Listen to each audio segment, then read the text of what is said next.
Hai, bertemu lagi bersama Mimin di channel Good Movie ID. Kali ini Mimin akan melanjutkan kisah Kinan di part 83. Seperti biasa, sebelum lanjut ke videonya, jangan lupa like, subscribe, dan aktifkan lonceng notifikasi agar kalian tidak tertinggal video-video terbaru dari channel Good Movie ID. Nah, buat kalian juga yang mau mentraktir Mimin kopi, link traktir sudah ada di deskripsi. Oke lah, tanpa lama-lama lagi, ayo kita gaskan, meluncur.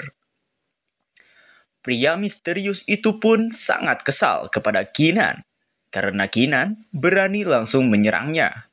Ia pun segera memerintahkan bawahannya untuk segera maju.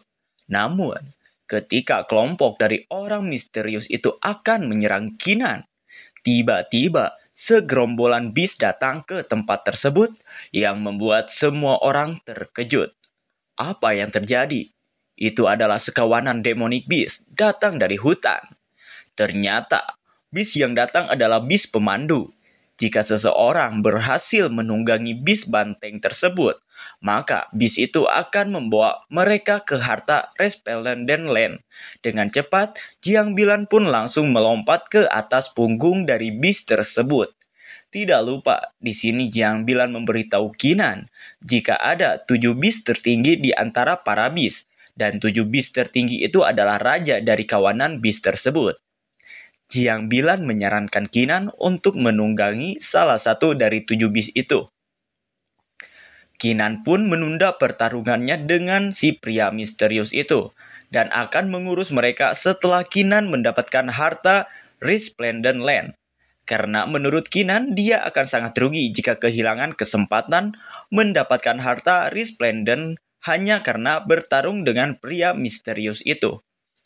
Kinan pun langsung menunggangi salah satu dari 7 raja bis pemandu dan segera pergi ke tempat harta Resplendent Land berada. Pria misterius itu juga langsung memerintahkan bawahannya untuk segera mengejar Kinan. Dia dengan cepat juga menunggangi para bis pemandu untuk mengejar Kinan. Pria misterius itu sangat kesal karena Kinan berhasil lolos dan melarikan diri darinya. Bahkan, Kinan bisa dengan cepat pergi ke harta Resplendent Land. Singkat cerita, Kinan pun tiba di sebuah tempat. Tempat tersebut memiliki sebuah kuil yang sangat besar. Kinan pun merasa jika tempat itu adalah tempat di mana harta Resplendent Land disimpan. Namun, tiba-tiba, beberapa orang terlihat keluar dari pintu masuk bangunan itu. Tampak orang-orang itu dikejar oleh seorang yang terlihat seperti raksasa dan memiliki 5 buah mata. Ternyata, orang itu adalah teman-teman Kinan. Di sini, Kinan pun berkata sambil keheranan, Xiaozi, Di Fengyun, dan Sword Highness.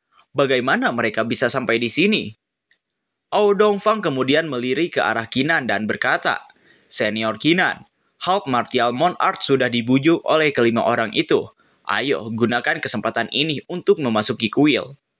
Mendengar saran dari Ao Dongfang, Kinan kemudian menoleh kepada Jiang Bilan dan meminta Jiang Bilan untuk menemani Ao Dongfang masuk ke dalam kuil. Jiang Bilan, bawa Ao Dongfang dan yang lainnya ke kuil. Aku akan pergi dan menyelamatkan mereka. Tanpa basa-basi, Kinan pun langsung melompat dari banteng itu dan bersiap untuk menolong teman-temannya.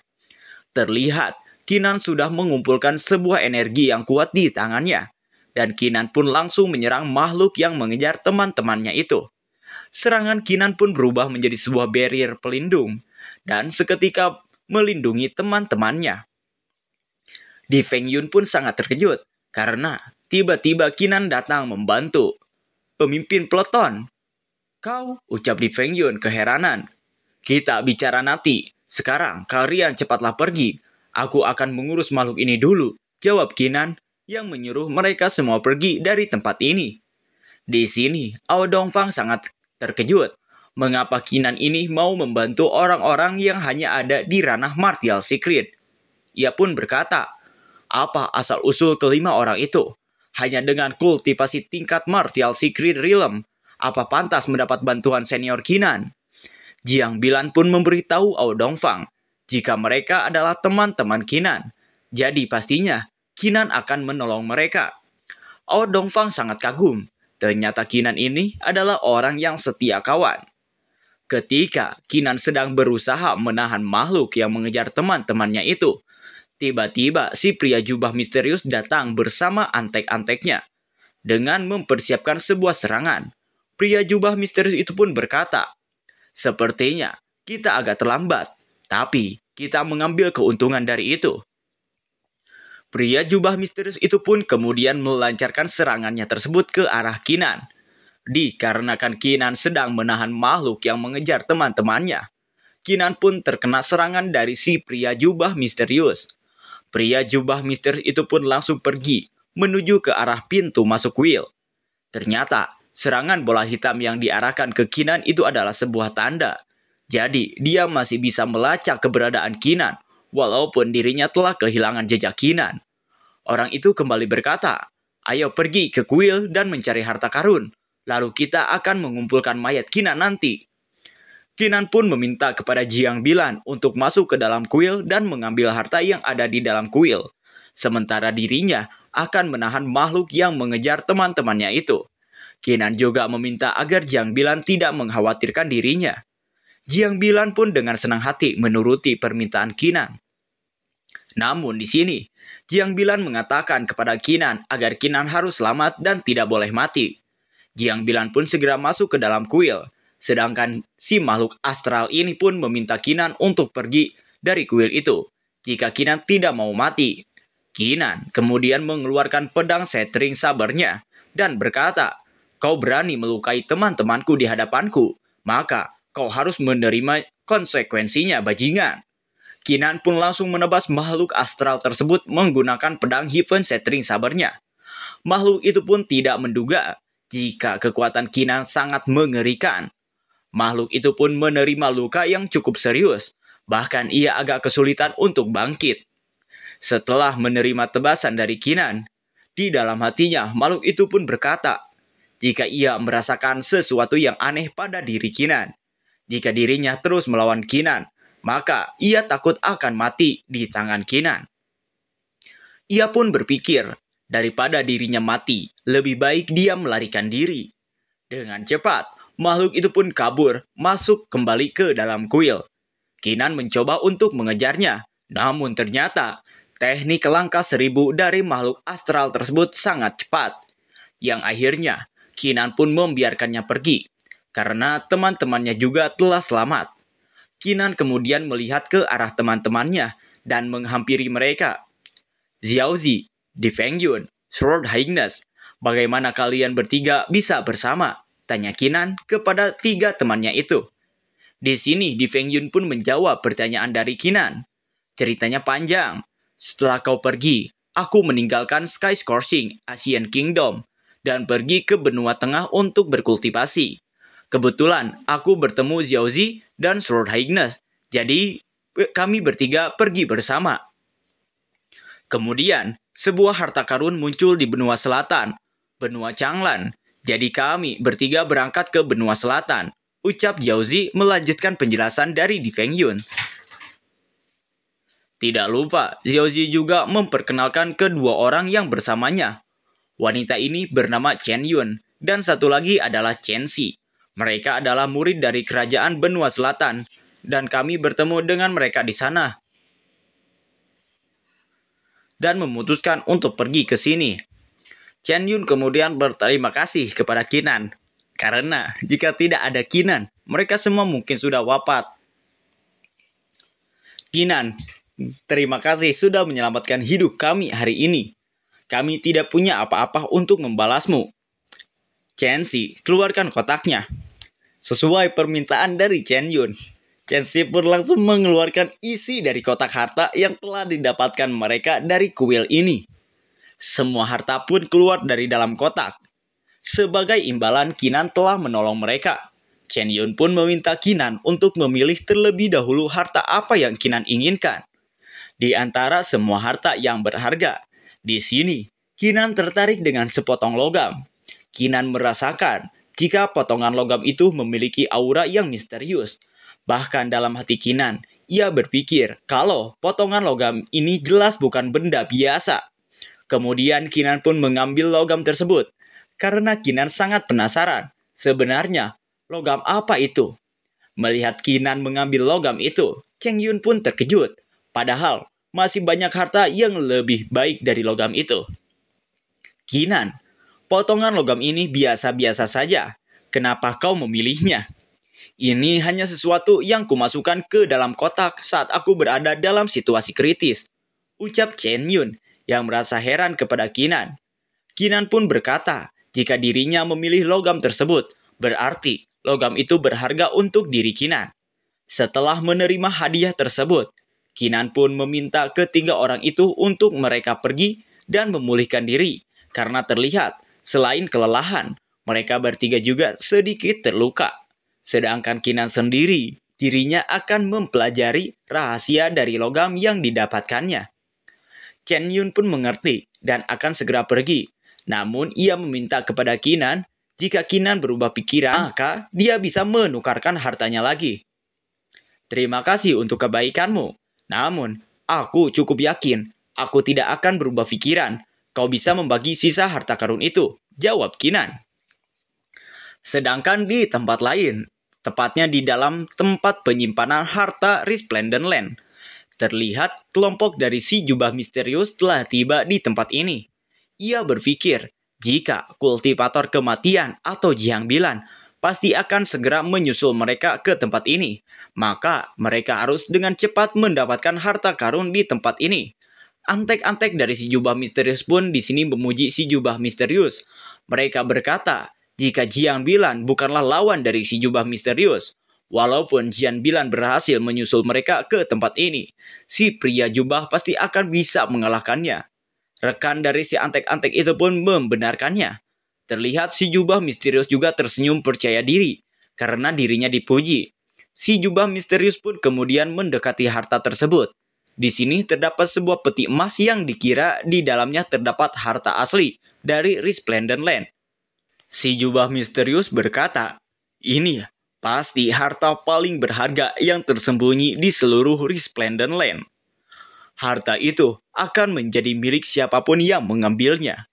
Akan tetapi, setelah kotak itu dibuka, si jubah misterius harus kecewa. Karena ternyata kotak itu tidak memiliki isi ataupun kosong. Ia pun terkejut. Mengapa kotak harta itu kosong? Ia pun mengira jika 5 kultivator yang sebelumnya dikejar oleh si makhluk astral pasti telah mengambil harta itu. Mungkinkah salah satu dari 5 kultivator yang menjadi sasaran Half Martial Monarch mengambil harta ini? Ucapnya. Antek-anteknya pun di sini kemudian sangat kesal. Padahal mereka sudah sejauh ini, tapi mereka tidak mendapatkan harta sedikit pun. Mereka pun berkata kepada si pria jubah misterius, orang-orang itu pasti bersama Kinan. Sekarang, bukannya kau meninggalkan tanda di tubuh Kinan?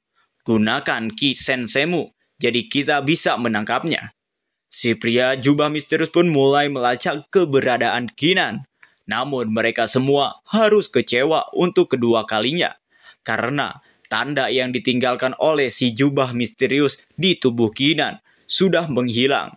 Ketiga antek-antek si jubah misterius pun sangat kesal. Karena rencana mereka gagal total. Mereka pun segera bergegas pergi meninggalkan tempat harta ini. Lupakan. Keluar dari sini saja dulu. Kita tidak bisa membiarkan mereka pergi membawa hartanya. Ucap mereka yang berniat akan mencari Kinan. Setelah mereka berhasil keluar. Namun tiba-tiba sebuah ledakan terjadi di depan mereka. Mereka pun kebingungan. Sebenarnya apa yang terjadi? Tiba-tiba ada ledakan menghalangi jalan mereka. Dan ternyata ledakan itu dibuat oleh makhluk astral penjaga harta di tempat ini. Makhluk astral yang sebelumnya kesal karena dikalahkan oleh Kinan pun akan melampiaskan kekesalannya kepada orang-orang ini. Dan takkan membiarkan orang-orang ini keluar hidup-hidup. Mau kabur, takkan bisa Ferguson, ucapnya. Di tempat lain, tepatnya di tempat Kinan berada, terlihat Kinan sedang mempelajari potongan logam yang sebelumnya ia dapatkan dari Chen Yun. Potongan logam itu pun mengeluarkan sebuah cahaya yang langsung masuk ke dalam dahi Kinan. Kinan pun lalu masuk ke kesadaran ilahinya. Di dalam kesadaran ilahinya, ia mendengar seseorang berkata, "Aku adalah Sky Desolating Saber Monarch dari 8.000 tahun yang lalu. Nah, kau bisa memicu keinginanku yang disegel di dalam harta. Itu artinya kau memenuhi syarat untuk mewarisi saber art yang kuciptakan sendiri." Dan tiba-tiba, sesosok manusia berbentuk aura pun muncul di depan Kinan.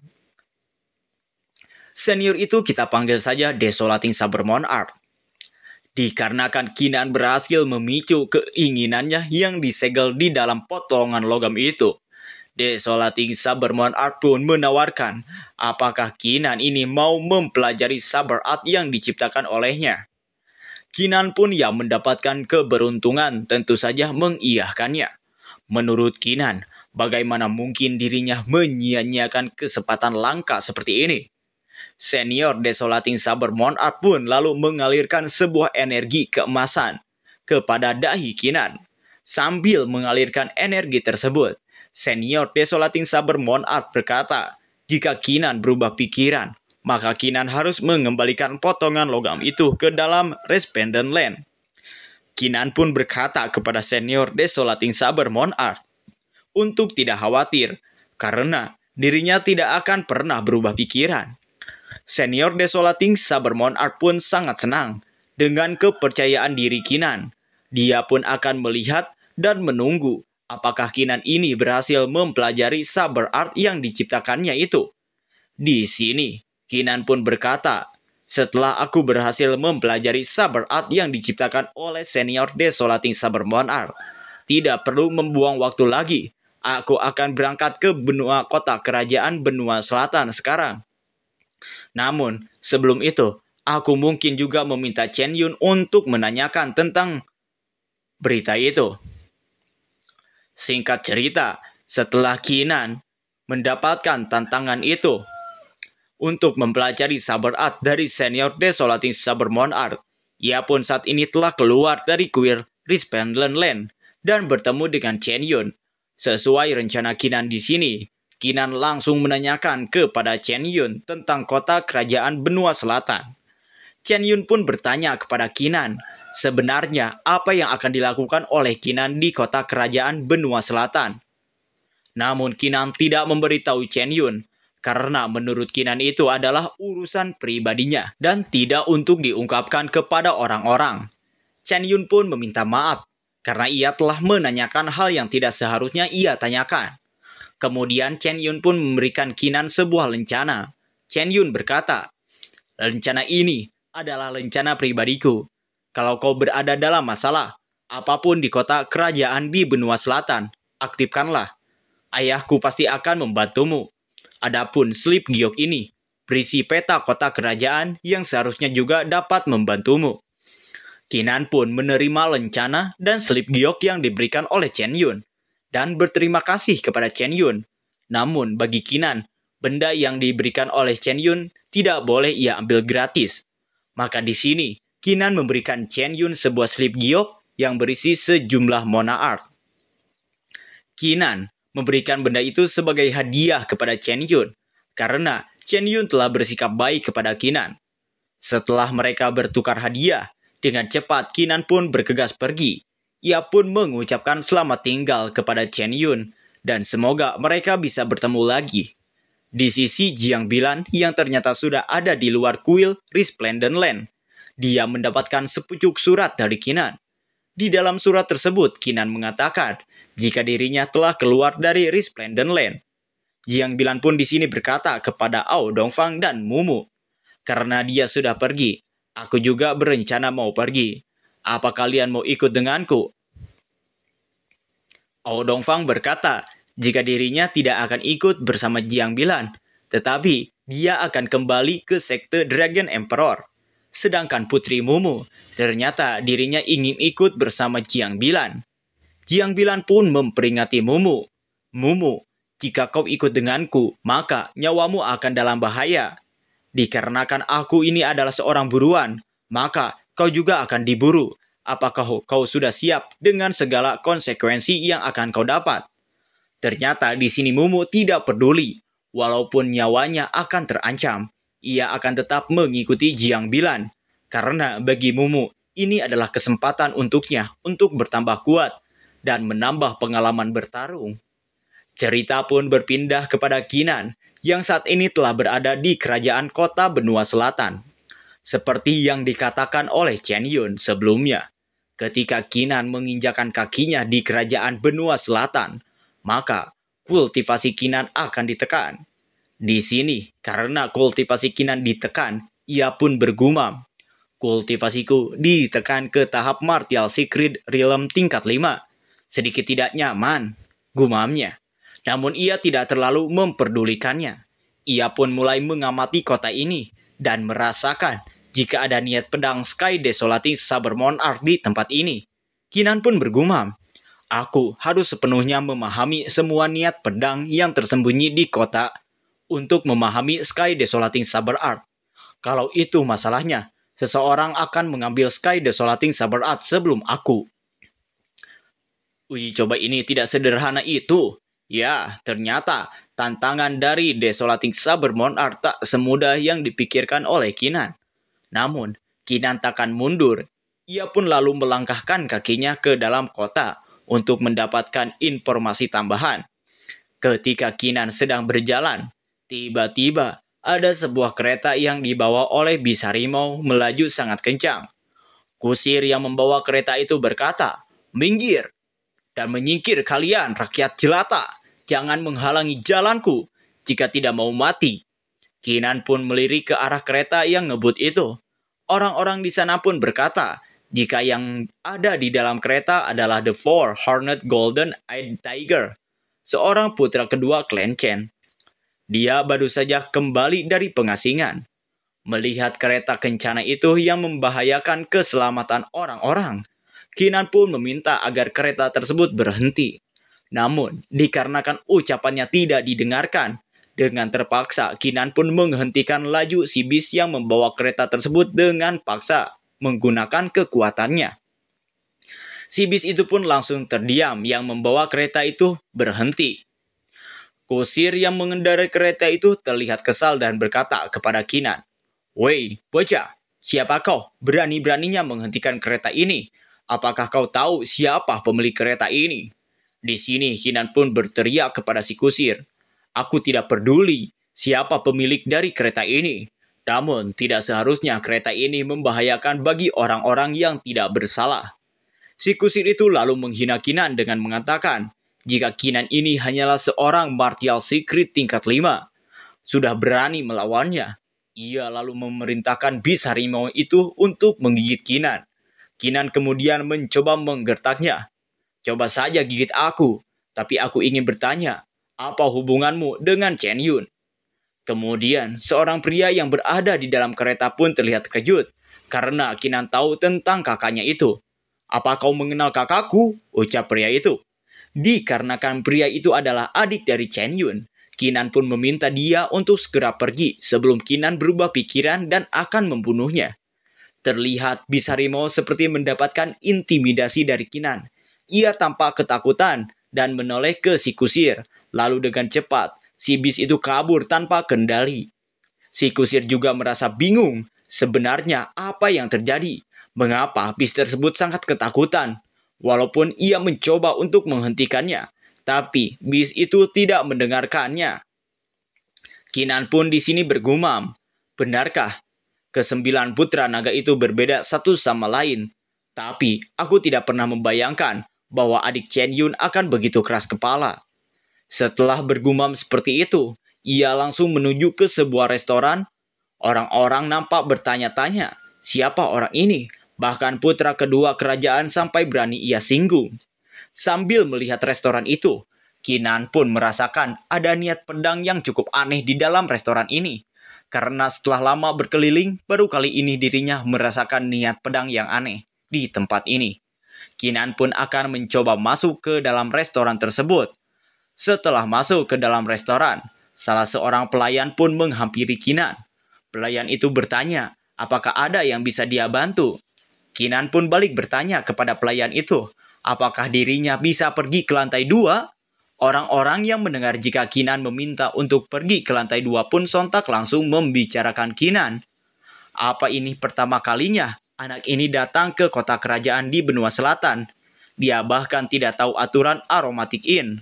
Mungkin dia berpikir kalau dia pergi ke lantai 2, dia bisa menjadi tamu. Jadi dia ingin mencobanya, ucap mereka.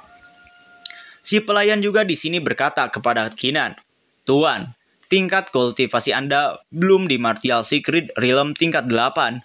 Kalau Anda ingin pergi ke lantai 2, Anda pasti akan mati.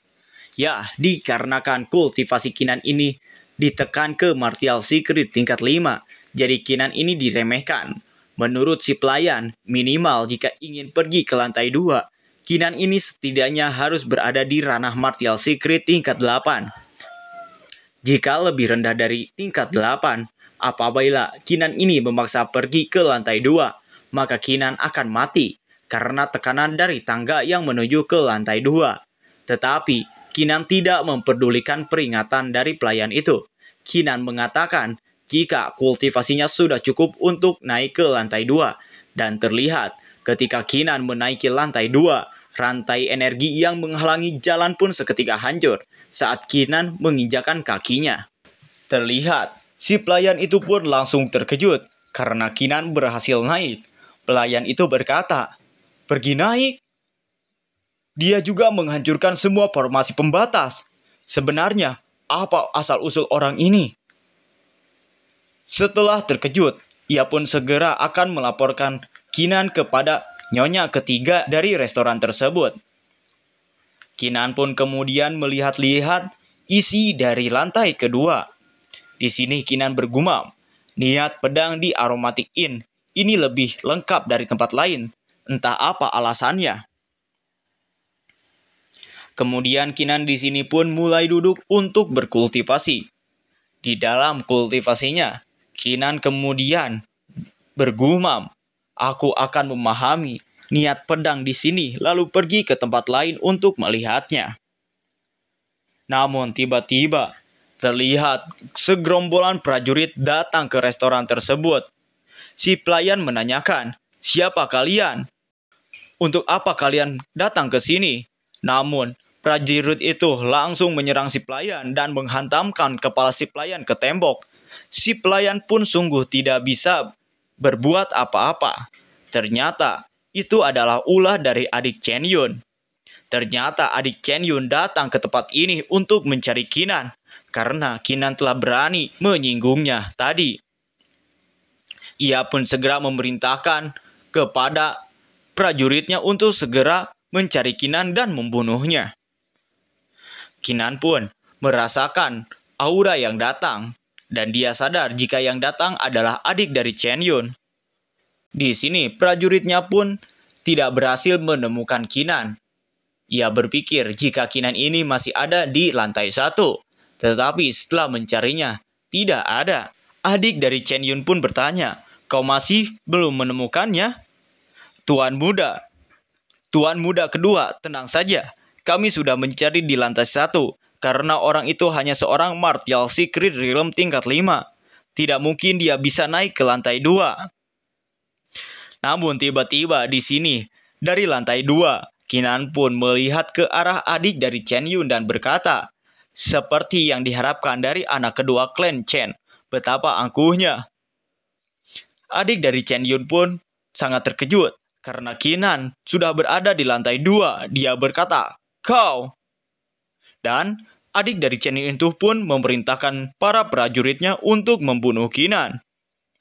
Namun tiba-tiba, seorang wanita pun datang dan berkata, aku ingin melihat siapa yang berani menyebabkan keributan di Aromatic Inn-ku ini. Ucap orang tersebut.